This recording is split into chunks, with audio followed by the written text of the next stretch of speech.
Good morning বন্ধুরা, কেমন আছো তোমরা? নিশ্চয়ই ভালো আছো, আমি খুব ভালো আছি। আজকে হলো স্যাটারডে। এখন স্নান টান করে এসে পুজো দিতে। ব্রেকফাস্ট এখনও বানাবো, দিয়ে বানাবো। আগে পুজোটা দিয়ে নিই। এখন থেকেও ড্রাগন পুজো না দিলে মনটা ভালো লাগে না, দিনটাও ভালো যায় না।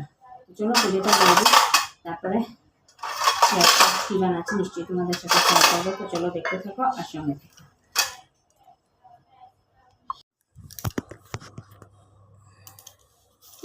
ওম অখণ্ড সংহিতা বা শ্রী স্বামী স্বরূপানন্দ পরমহংসদেবের উপদেশবাণী পঞ্চদশ খণ্ড।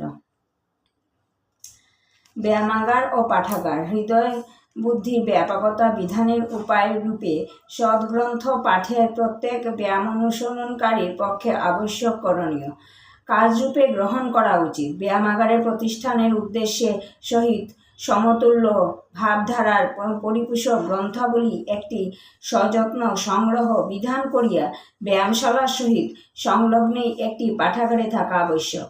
চপলতা, জাতিবিদ্বেষ, স্বার্থপরতা, পাশবিকতা ও কুটিলতা প্রশ্রয়দায়ক সাহিত্য ও গ্রন্থাগারে থাকিবে না।